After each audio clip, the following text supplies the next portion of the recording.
Hello, folks, and welcome back to the Catholic OCD Podcast. I'm your host, Nick Nolfi. Once again, we have in the studio my friend Joe Carrabbia. We're going to talk about being a Catholic father in the modern world. That's the topic of today's show. Stay tuned, and I hope you guys enjoy. This is the Catholic OCD Podcast.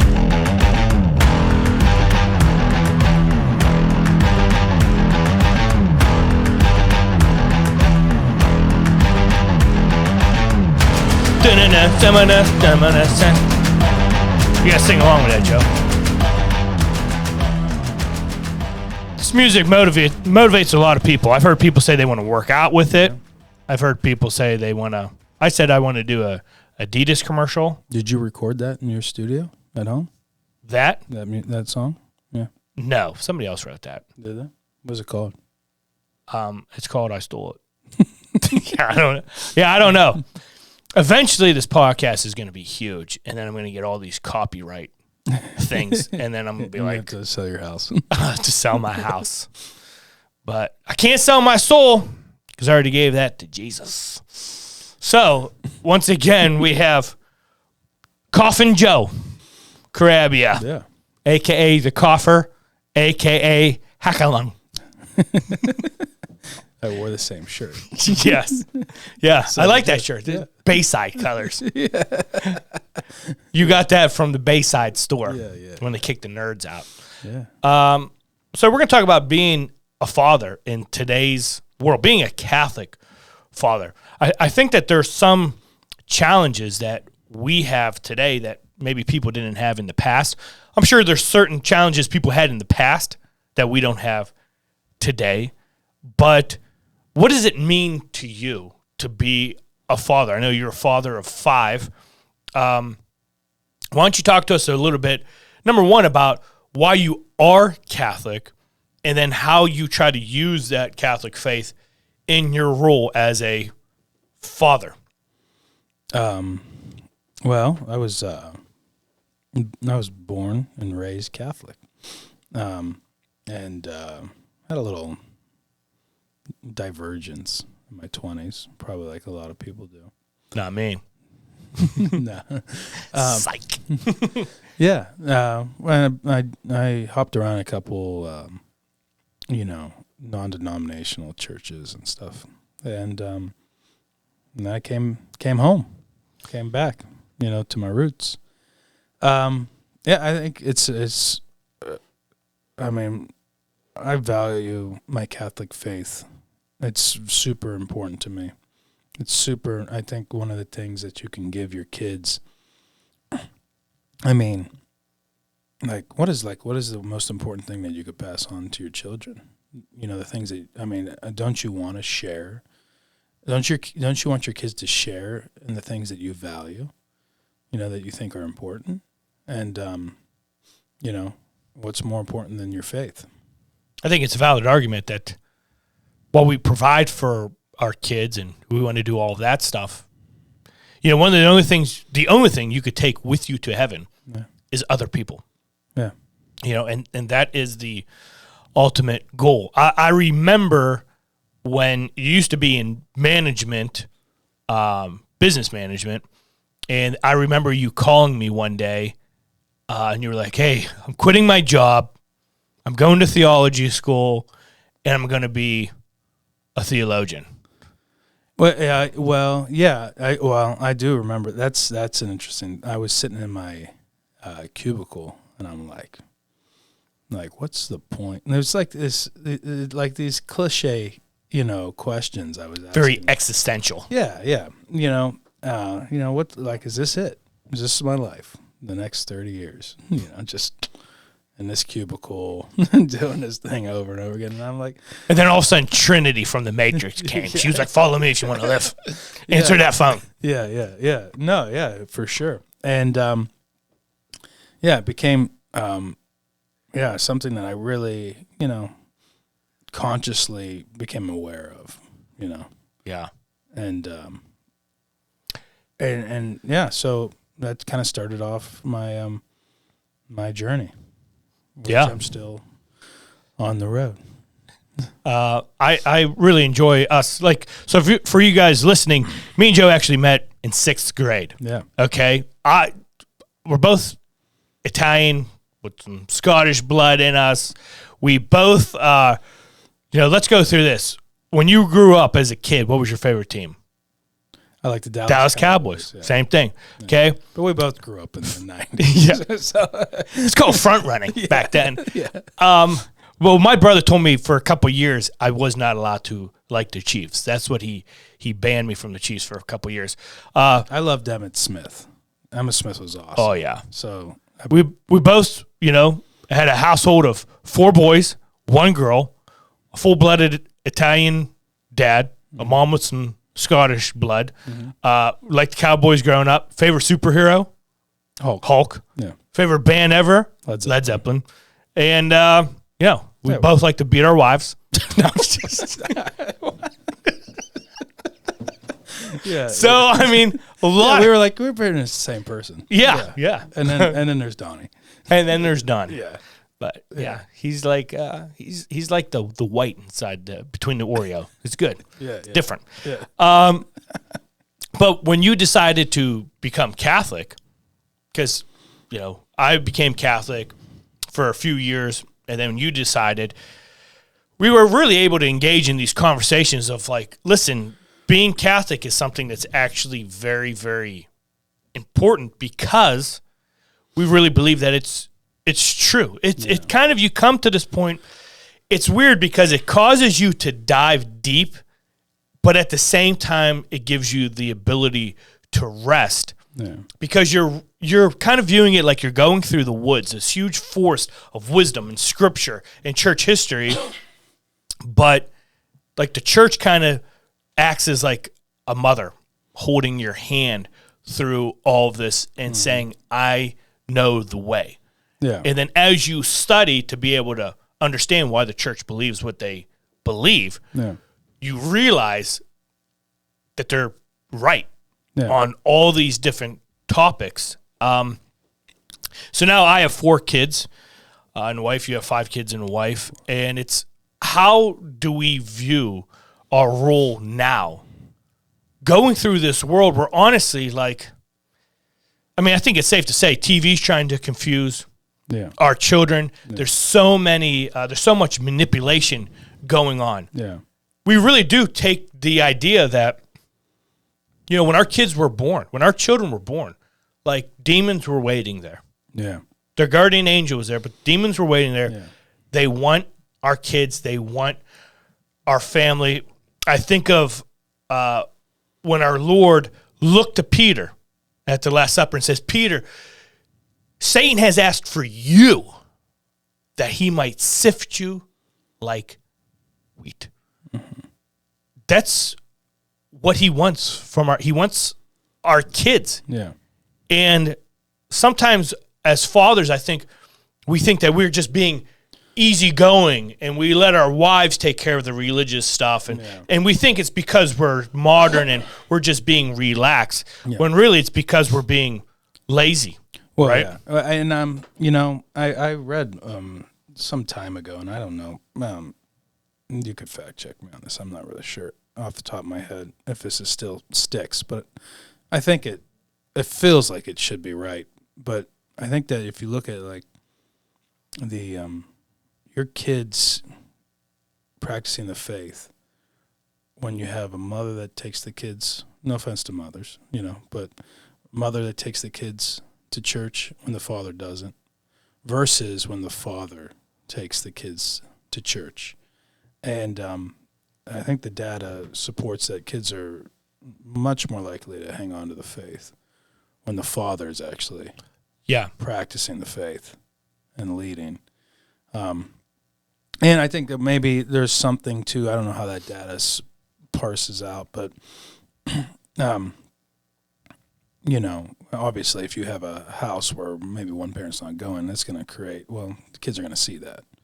They're going to be like, oh, well, dad doesn't go. I don't have to go, So, but, it's super important, that we, that we're leaders in the faith in our households, because our house is like the domestic church.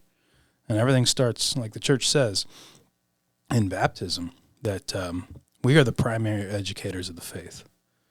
Yeah. Not the priest, us, the parents. And it's sad many families don't, many people don't take that lead, don't take that onus on themselves to grow in the faith so they can like live it authentically in their lives. I've heard that those statistics before. Yeah, and it really is shocking. It's it's basically like, listen, if you are the husband, if you're the father and you are the force behind going to church and you instill this into your family, like you have a very high percentage that your children will remain in the church. Yeah. If you relinquish this power or this authority to your wife, then there's a very good chance that they won't go to church. When you talked about the family being the first teachers of the faith, when we look at ecclesiology, the theology and the doctrine of the church itself, the body of Christ, we obviously look to the book of Ephesus or Ephesians. St. Paul's letter to Ephesus, and this book that's so full of ecclesiology also then talks about the mini church. And the mini church in Paul's writings he gives this understanding of husbands and wives submit to one another. Correct. This is a very radical thought for that time point. Correct. Yeah. Because before that, women had nobody cared what they thought. Honestly, in the earlier Roman and Greek cultures, but now Paul is showing this togetherness that we have as a team. Correct. And what he's doing is when he talks about wives being submissive to your husbands, like Christ, or like just how we are submissive to Christ, the church is submissive to Christ. Mm-hmm. And the husbands are over the wife like Christ is over the church. It could be easy to take this and be like, oh, that means you have to make me a sandwich right now. Correct. But really, what it's saying is it's saying that men get to have that position in the family, that seat of honor that Jesus had over the church. The problem is many men view this seat of honor as the lazy boy. Yeah. Jesus' throne was a cross, not a lazy boy. Well, we get to die it says for our family. Husbands, love your wives as Christ loved the church. And how did Christ love the church? He died for the church. He died for the church. Yeah, so women's, be submissive to your husbands, right? And husbands, you need to die for your wife. Yeah. You have to view your life as a sacrifice. Exactly. That is the heart of that. It's sacrificial, right? Yeah. And that's what marriage is. It's sacrifice. Yeah. You really do have to. You can't go in there and be like my way or the highway. There has to be some, give. I view it like you picture ancient times, a man or husband or father getting ready to go off into war, and the wife there, and just giving him honor, maybe making this special, seat for him for the horse, or making sure he has warm clothes packed and this and that, as he's going off to offer himself as a sacrifice. And what is the sacrifice that the Bible talks about that gives the husband this honor position? This sacrifice is understanding that there's an enemy out there who wants your wife and wants your children, and he wants you to be busy. He does not want you to know your faith. He does not want you to use your intellect or your prayer life. He wants you to be addicted to porn so that you look at your wife and you forget her beauty. He wants you to be a drunkard. He wants you to be obsessed way more with football than you do about the faith. And then as you do this and you live this relaxed life, not understanding that there is a God who created all of your children and your wife as you do this and you're entertained, then Satan and demons will come in, and the Disney Channel will come in, and they will snatch your children from you. Well, yeah, and I mean, who bared, there is a view that Adam bared more responsibility for what happened in the garden because he didn't protect Eve and live up to his priestly duties. Of the garden, and like Adam, we are going to have to answer for that. When we let the snake into our house. When you look at Adam, that is a very great point. When you read the New Testament scriptures, especially when you're reading Romans, when it refers to death, Paul's saying how since through one man death entered the world, sin entered the world, how much more through one man, does forgiveness enter the world? You think about it, though, you're like, well, wait a minute.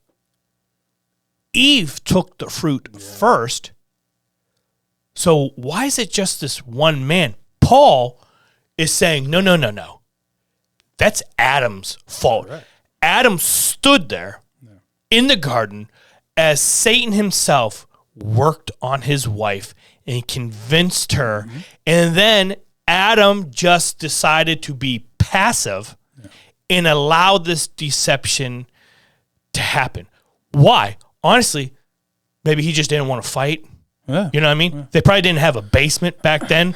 Adam probably today's a man cave. Yeah, he would have been in the man cave. There's a lot there as far as understanding that within our own our own houses, right? What snakes are we letting into our own houses? And it's a tough thing, because you go back and forth. You're like, all right, am I being too, like, all right, like, they're not going to watch this show, or they're not going to listen to this music, or like, all right, am I being too much? And I don't know about you, but like, and sometimes I go back and forth. I'm like, all right, there's this constant pull and tug of like, how should I approach this given situation, right? And I wrestle with it a lot. I mean, I don't know. Yeah, because there's many times, especially, it used to be that there were Judeo-Christian values throughout our land. Yeah. Okay? Even if somebody wasn't a Christian, there's certain basic morality that was just the law of the land. Yeah. So certain things you could just depend on society having your back. Correct. Those days are gone. Correct. So when you look at the world now, you have to go so much against the grain and against other people, other families that are carrying the Christian title. Yeah. I mean, I'll be honest with you, like, I see pictures of homecoming lately, and I'm like, did they close Joanne Fabrics? Did they run out of fabric for these dresses? I'm like, where are the rest of these dresses at? Yeah. And you're thinking, like, what's it going to be like 20 years from now? Yeah. The sexual terminology that is in our kids' TV shows, we remember as much as we joke about our older shows like Saved by the Bell and stuff like that. Kiss on the cheek or something like that. That's when the whole crowd, remember, they go, ooh, And now, you have shows coming out like, hi, my name's Robbie. I'm a 13-year-old boy. I don't know if I like boys or girls. Watch me on my journey. And then the disclaimer, this show has been recorded by pedophiles and sick people who came up with this plot. Yeah. This might not be suitable for any children or any creature of this world. Yeah. I mean, it's like, what, how do you filter all that? We use a lot of the USCCB. The USCCB has movie reviews where you can actually go and they have their own ratings on movies. Oh, really? Yeah. So like ratings like PG or ratings like this movie sucked? Well, no, they have like a PG, R, but it's not R. They have like A2, O would be offensive. Like even like within a Catholic school, I have to look at the ratings. Like I could never play a movie that had a rating that was an O. So for in the school. Yeah, So you said the A2, like I'm guessing if they had a movie about like Caesar's assassination, that would be A2. A2 Brute, yeah, you don't get it. No, Geez. I did. You're like, I don't know. I guess there's violence. There's a little bit of blood in there. I guess. No, I got it right there at the end. But you have to excuse my friend. Yeah, he's a little slow. Yeah. So yeah, I mean, but it's it's a tough thing. It is. I mean, you do your best. Take your kids to church. Practice the sacraments. Have conversations. I think those are important things. The conversations are key. Yeah. Children see, though. They see the witness. Yeah. I know I host a Bible study, and sometimes my kids will come out. They'll just like to join. They like to help set up. My son Santino told me the other day, he goes, Dad, I got it all planned out. When I turn 20, then I'm going to start to host my own Bible study. And I'm going to let people come and just hang out so they can socialize, with each other. I'm like, that's good. That's good, Santino. But it's a thing that for us men and fathers, we have to really emphasize the intellectual side of it.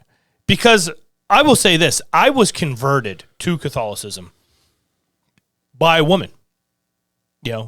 I was converted by Mother Angelica. Yeah. The way she spoke, listening to her on TV, and I can remember at the time like watching and seeing like some of these prosperity teachers, and it might have been like Joyce Myers or something, and all of a sudden flipping the channel, I saw Mother Angelica speaking about the scripture, and she really did convert me to the faith. With that being said, men and women are equal, but we are different. And today's society views equal as same. There are definitely gifts that women have that men don't have. I'll tell you this right now. I mean, you're a strong guy. I'm a strong guy. We're both real strong guys. Okay? We might start a wrestling tag team right after the show. But who could pick up more, you or your wife? I can. Okay. I could too. Who could hold a baby longer? My wife. My wife weighs like 108 pounds. She's listening right now. She's like, it's 107, you jerk. And now she's going to throw up. But yeah, I'm just joking. But my wife will stay. I weigh 220 pounds. I'm two of my wives. Yeah. And she can stand and hold a baby for like hours. Yeah. When my kids were younger, I'd hold them in mass. I would hold for like 2 minutes. I'm like, oh, my back, my neck. Yeah. And that defies the laws of physics, honestly. Yeah. And so it's like one of those things where, how is that possible? When you look at their patience, their kindness, my kids are sick. So sick. What's his fever at? It's at 110. He'll be fine. Did you give him water? Just give him water. We can't go to the hospital. Not till this movie's over, Women have this patience. But I love listening to Mother Angelica's talks. I love listening to them for encouragement. Mm-hmm. In your world of theology, studying, I don't want this to come out wrong, but it's going to come out the way it comes out. What percentage of females do you actually read in the deep theological realm. Yeah. I mean, yeah. Yeah. I mean, I understand what you're saying there. I mean, that's a good point. You know, It's not to say that there are women. Obviously, there are tons of smart women, but there's a unique thing that men usually seem to get into that is almost like we were created for getting into some of this very deep theological conversations. Yeah, but I mean, I would say that guys tend to analyze, like, and they get into these conversations more often. You know, they're more. I mean, men are driven to the podcasts in droves more than women are.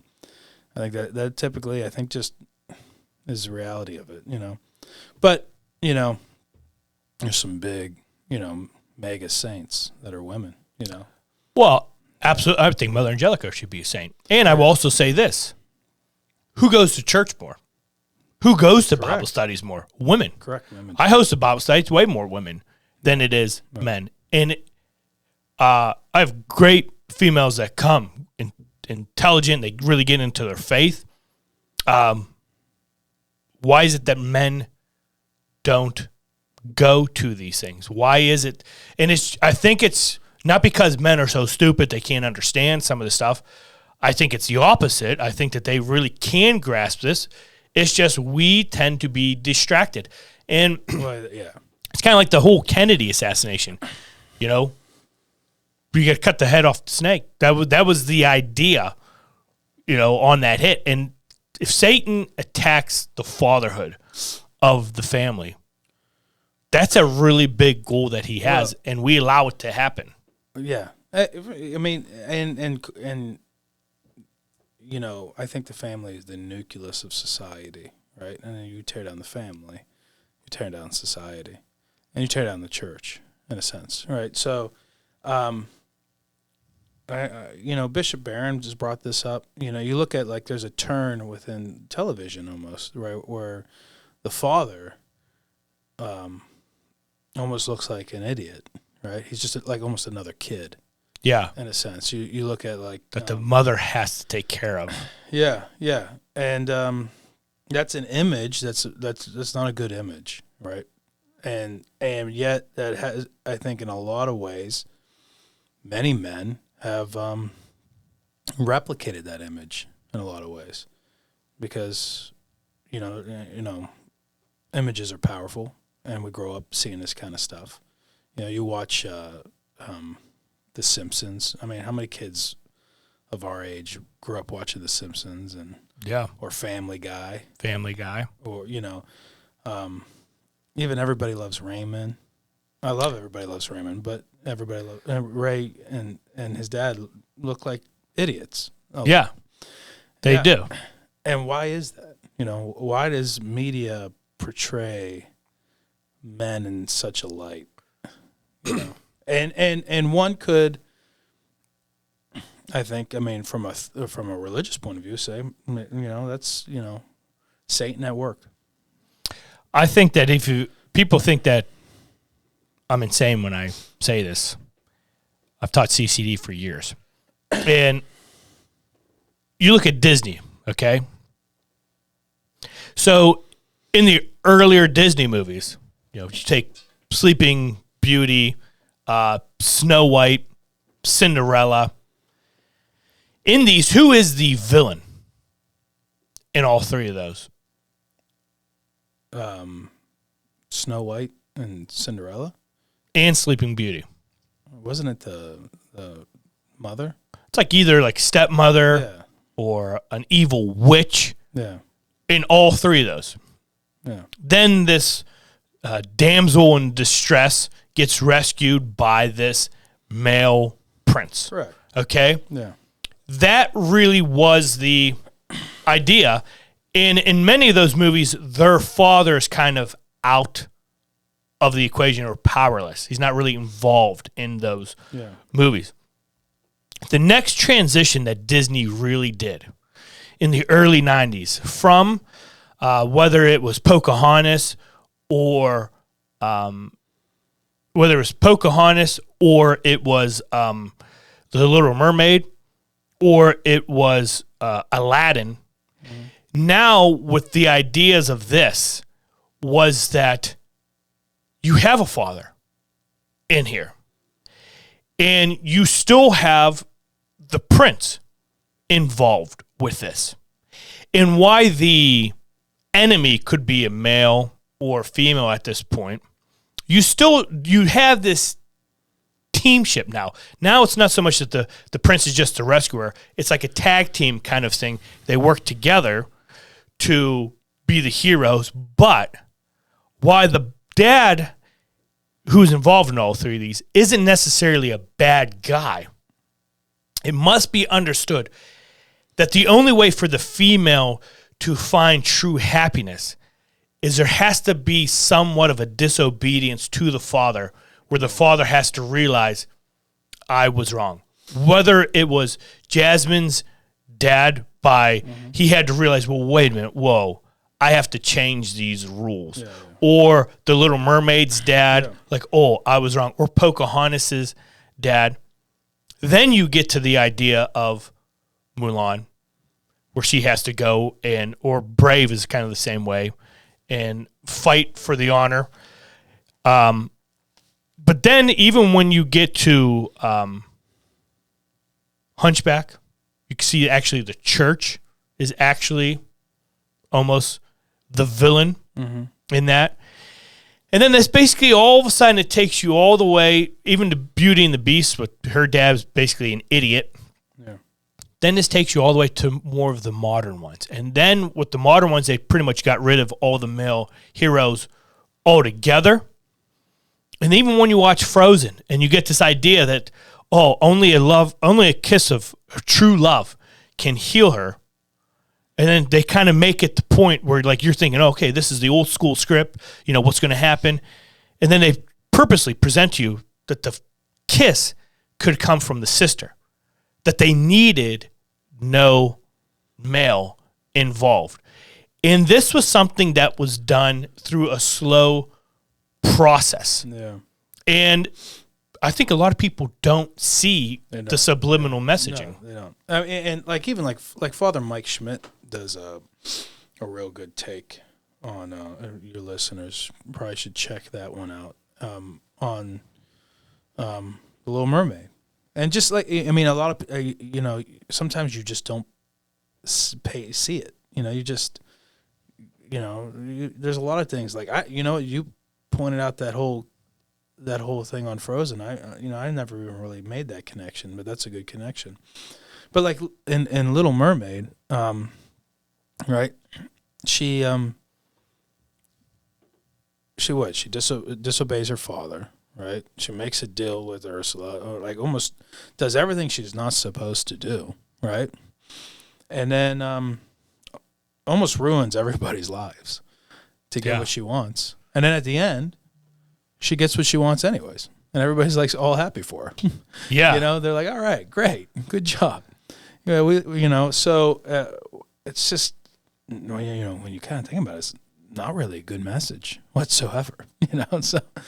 No, and we've allowed this stuff to be adopted into our society. When you look at, My Three Sons, or you look at some of these older movies and you see this respect that the father had. And then you can see the sliding of it. And, the first show. It's a good show. What's that? We watched this at our house. Was Little House on the Prairie. Oh, yeah. Little House on the Prairie. I wish I had that music. I have, a friend of mine gave me. Yeah. No, give your spiel. I'm going to do the music in the back. Go ahead. A friend of mine gave me the whole show on DVD, and I mean, my kids love it. We watch it, and I mean, it's a good, solid show. Oh yeah. It shows you patience too. Yeah. Because how many times, especially remember the store, they were like the rich people in the town. They own the store. Yeah.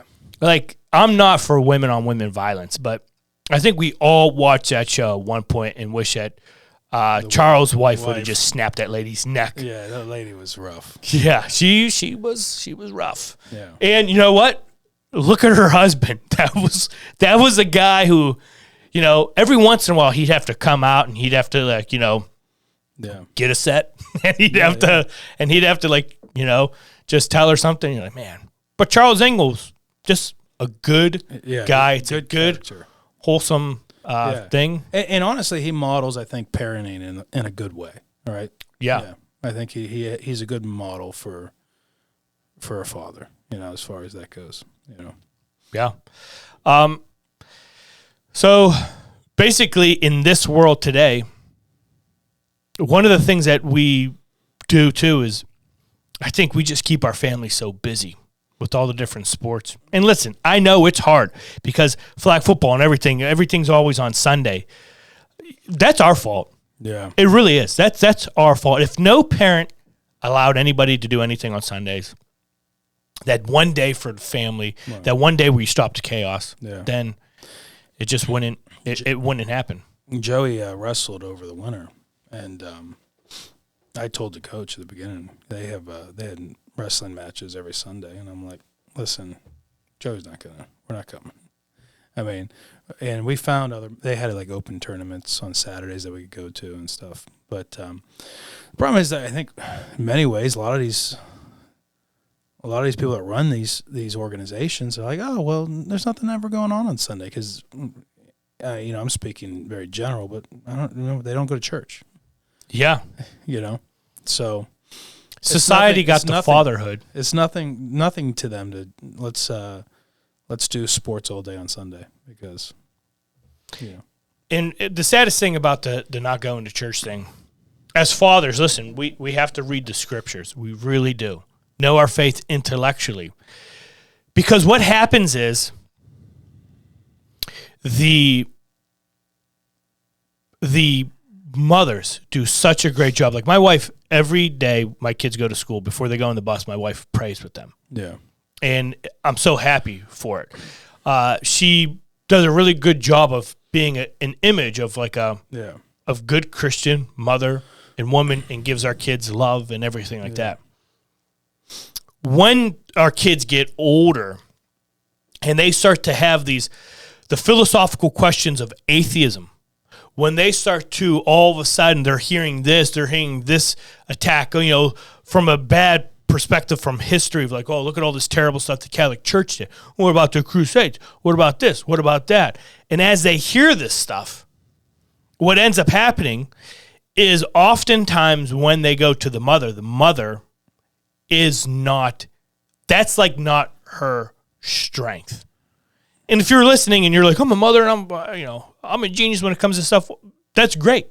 I'm not saying this is always the case, but sometimes we have to look at like the way it is normally, okay? And normally when it gets to this deeper stuff, you're getting into the philosophical, theological realm, oftentimes it is the fathers that go to this higher level.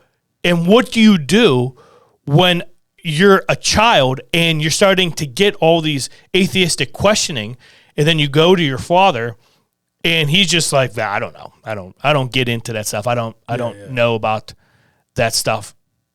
And it sounds very hard to say, but when you look at your wife, when you look at your children, when you look at yourself in the mirror, your kids are going to die. Your wife's going to die. You are going to die.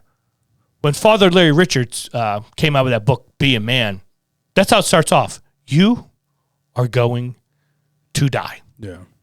Having that death in perspective, even as the Stoics said that, memento mori, like, remember, you're going to die. From dust you came, to dust you will return. You need to protect the souls of your family. Any closing words?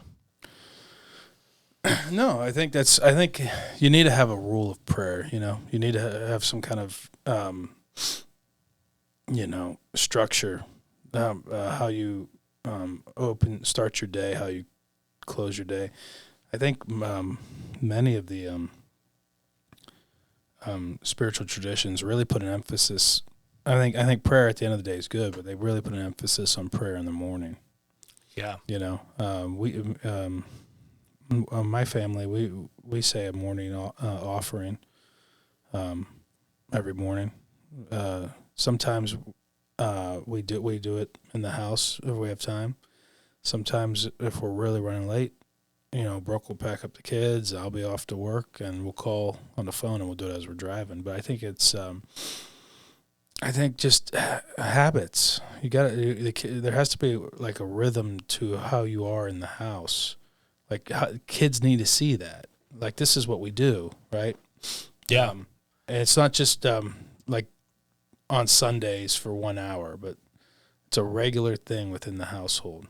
Even how you talk to your wife, in front of your kids. Yeah. Especially if you have daughters. Like, would you want your daughter to be treated by her husband the way you treat your wife? Yeah, that's a good point. And that's something that we have to really think about. It's not easy. And I think marriage is especially when they overcook something, right? I mean, it's like, well, it's not easy for them either. I mean, marriage is a sacrament. Yeah. Yeah. My wife's actually a great cook. Oh, your wife's a very good cook. Yeah. And so is my wife. Yeah.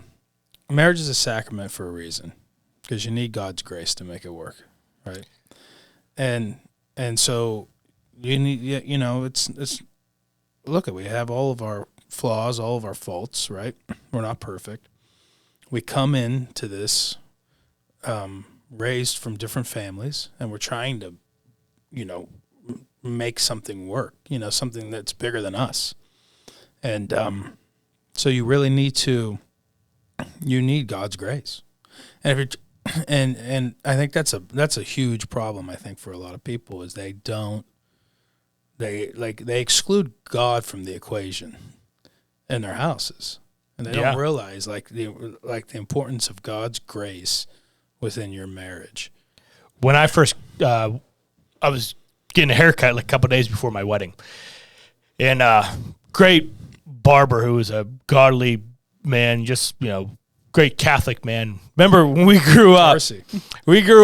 Me and Joe used to pick like our favorite guys, like the nicest men we knew, and I used to have a tie between Bob Tarsi and Mr. Carrabbia, Joe's dad. And Bob Tarsi, though, before I got married, he took me in the back.